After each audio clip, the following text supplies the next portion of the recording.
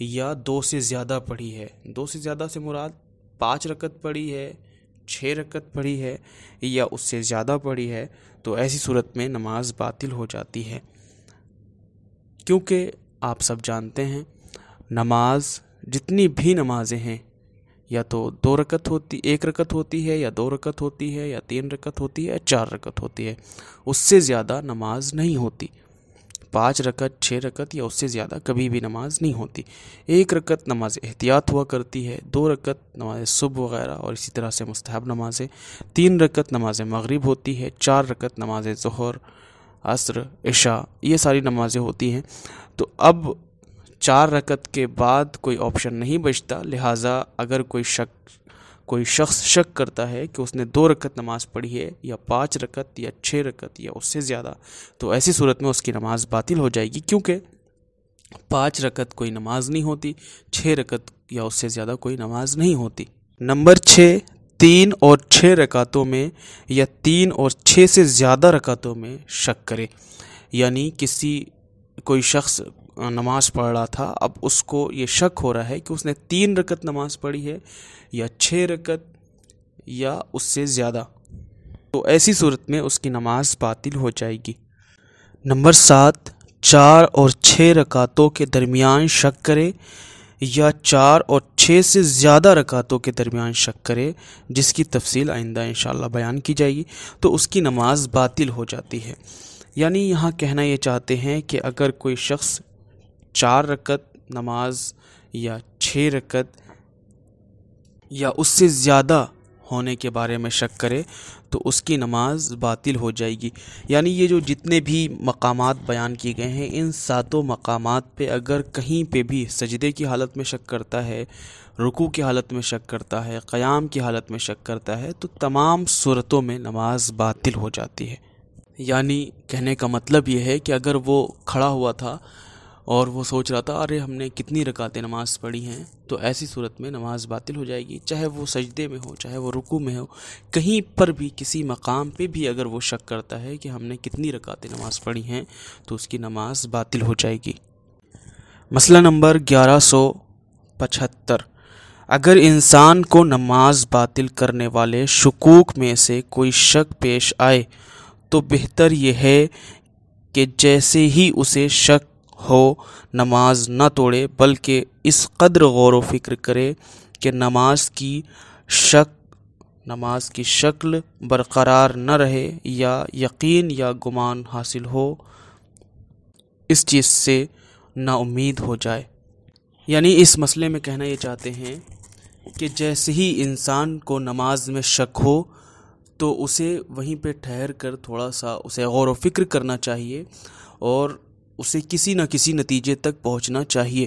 یعنی اسے اس نتیجے تک پہنچ جانا چاہیے کہ اس نے 1 رکعت پڑھی ہے یا 2 رکعت۔ اگر وہ یقین تک پہنچ گیا ہے یا گمان اسے ہو گیا ہے کہ ہاں میں نے 1 ہی رکعت پڑھی ہے، تو اس کی نماز صحیح رہے گی۔ وہ جو شک اس نے کیا اس کی پرواہ نہیں کی جائے گی، بلکہ اسے آگے نماز پڑھنا چاہیے۔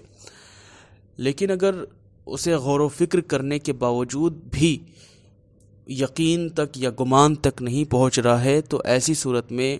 جب وہ مایوس ہو جائے، کسی بھی صورت میں کسی بھی نتیجے تک نہ پہنچ سکے، تو ایسی صورت میں اس کی نماز باطل ہو جائے گی۔ یعنی سب سے پہلے جیسے ہی شک ہوتا ہے اسے غور و فکر کرنا چاہیے، وہیں پر نماز فوراً ہی نہیں توڑنی چاہیے۔ جب وہ غور و فکر کرے اور نتیجے تک نہ پہنچے، یعنی اسے نہ معلوم ہو سکے کہ اس نے کتنی رکعتیں نماز پڑھی ہیں، تب وہ نماز توڑ کر کے دوبارہ نماز کو شروع کرے گا اور نماز کو جو بھی رکعتیں پڑھنی ہیں، یعنی اسے صبح کی نماز پڑھنی ہے تو صبح کی نماز پڑھے گا، مغرب کی پڑھنی ہے تو مغرب کی پڑھے گا، یا پھر عشاء وغیرہ جو بھی اس کے اوپر نماز واجب ہے اس کو پھر سے پڑھے گا۔ خداوند عالم سے یہی دعا ہے کہ خداوند عالم ہم سب کو ان تمام شک و شبہات سے بچائے اور زیادہ سے زیادہ علم دین حاصل کرنے کی توفیق عطا فرمائے اور اس پر عمل پیرا ہونے کی توفیق عطا فرمائے۔ انشاءاللہ یہ جو دروس احکامات کے چل رہے ہیں، ان کے ساتھ ساتھ تاریخیات، عقائد، تفسیر قرآن مجید، طب امام علی رضا علیہ الصلوۃ والسلام بھی بہت جلد اسٹارٹ کیے جائیں گے ان تمام دروس کو بھی جس طرح سے یہ دروس چل رہے تھے اس سے ہٹ کے انشاءاللہ ویڈیوز کی شکل میں سارے دروس نشر کیے جائیں گے۔ آپ سب سے امید کرتا ہوں کہ آپ سب لوگ زیادہ سے زیادہ استفادہ کریں گے اور مومنین کے درمیان ان چیزوں کو شیئر کریں گے اور نشر کریں گے تاکہ علوم اہل بیت علیہ السلام کو زیادہ سے زیادہ مومنین تک پہنچایا جا سکے اور اسلام کی نشر و اشاعت کی جا سکے، کیونکہ Rizvi trust Najaf Ashraf Iraq کی جانب سے نجف میں ایک اسٹوڈیو اور آفس بنایا جا چکا ہے کہ جس کے ذریعے سے انشاءاللہ دروس وغیرہ ریکارڈ کر کے تمام مومنین تک خدمت دین کو برقرار رکھا جائے گا، اور انشاءاللہ دھیرے دھیرے ہم سب ادارے کی ان تمام ضروریات کو مد نظر رکھتے ہوئے کہ جن چیزوں کی بھی ضرورت ہے ان کو پورا کرتے ہوئے دین کی نشر و اشاعت کریں گے، اور ہم سب ساتھ مل کے امام زمانہ اجل اللہ فرجہ الشریف کی جو ان تمام خدمات ہیں ان کو انجام دیں گے۔ وآخر الدعوانا الحمدللہ رب العالمین۔